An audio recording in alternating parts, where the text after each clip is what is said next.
नमस्कार किसान भाइयों, मैं रोहित जाट स्वागत करता हूं आप सभी का आपके अपने YouTube चैनल रोहित इन्फोटेक पर। जी हाँ किसान भाइयों, जो भी चैनल पर नया हो, जिसने अभी तक चैनल को सब्सक्राइब नहीं किया हो, चैनल को सब्सक्राइब अवश्य कर ले ताकि आपको सभी जानकारी समय पर प्राप्त हो सके। जी हाँ दोस्तों, इस वीडियो में हम बात करने वाले हैं कि इस सप्ताह प्याज के भाव क्या रहे और आखिरकार अब आगे क्या स्थिति बन सकती है प्याज के भाव को लेकर। जी हाँ किसान भाइयों, सभी किसान भाई के मन में यही उत्सुकता बनी हुई है कि अब आगे क्या होगा प्याज भाव में। जी हाँ किसान भाइयों, अभी तक हम देख रहे हैं कि इस सप्ताह की शुरुआत भी थोड़ी तेज़ी के साथ हमें देखने को मिली थी।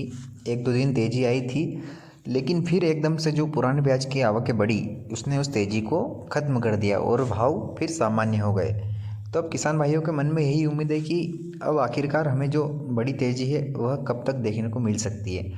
तो किसान भाइयों, बात करें जो पुराने प्याज की है, तो वह अभी भी मंडियों में अच्छी खासी तादाद में आ रहा है, जिससे कि प्याज के भाव पर प्रभाव पड़ रहा है। जी हाँ किसान भाइयों, अभी भी हम देख रहे हैं कि इंदौर मंडी में 1 लाख बोरी 2 दिन पहले जो पुराना प्याज है उसकी आवक हुई थी, तो उससे भाव कम हो गए। तो तब तक यह आवकें जो सामान्य रूप नहीं लेती, तब तक हमें भाव बढ़ने की उम्मीद नहीं दिख रही है। जी हाँ किसान भाइयों, जिस दिन जो पुराना प्याज है वह पूरी तरह से ख़त्म हो जाएगा या उसकी आवकें कम हो जाएगी, तब से ही हमें अच्छी तेज़ी देखने की उम्मीद है। तब तक हमें कोई उम्मीद नहीं दिख रही।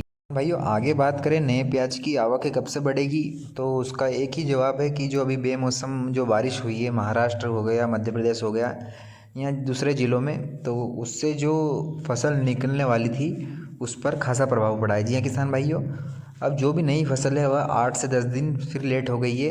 ये जो बेमौसम बरसात हुई है, तो हमें यह कह सकते हैं कि दिसंबर के जो अंत तक हमें अच्छी मात्रा में जो नया प्याज है उसकी आवक मंडियों में देखने को मिल सकती है। हाँ जी किसान भाइयों, बात करें बारिश से हुए नुकसान की, तो किसान भाइयों ऐसा कोई ख़ास नुकसान तो नहीं हुआ है प्याज पर, लेकिन जो प्याज तैयार हो गया था, मतलब पूरी तरह से पक गया था, उस पर ज़रूर प्रभाव पड़ा है बारिश का।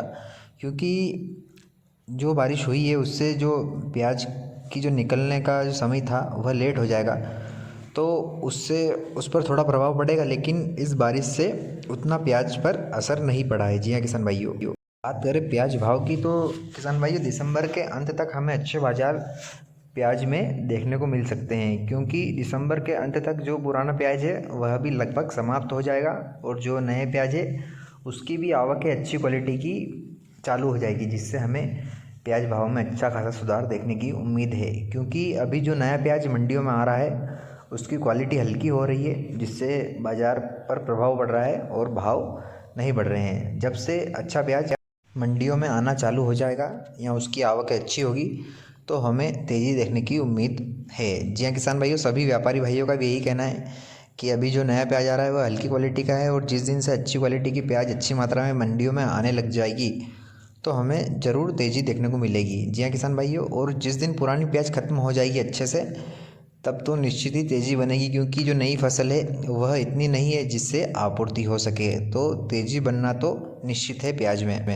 तो किसान भाइयों, यह थी सारी जानकारी है जो इस सप्ताह में उतार चढ़ाव हुआ या आगे क्या होगा उसकी स्थिति के बारे में। जो भी मैंने आंकड़े जुटाए उसकी मदद से मैं ये जानकारी आप तक पहुंचा रहा हूं कि बारिश से कितना नुकसान हुआ, कि दिसंबर में कैसे प्याज के भाव रहेंगे या लाल प्याज की जो आवक है कब बढ़ेगी।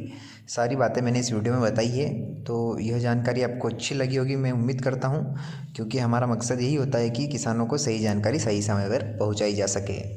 अब देखते हैं आगे क्या होता है प्याज भाव में। यह तो निश्चित है कि प्याज भाव बढ़ेंगे, लेकिन कब इसका जो परिणाम है वह हमें मिलेगा, यह तो समय ही बताएगा। जी हाँ किसान भाइयों, मिलते हैं अगले वीडियो में। तब तक के लिए जय हिंद, जय भारत, जय जवान, जय किसान। धन्यवाद।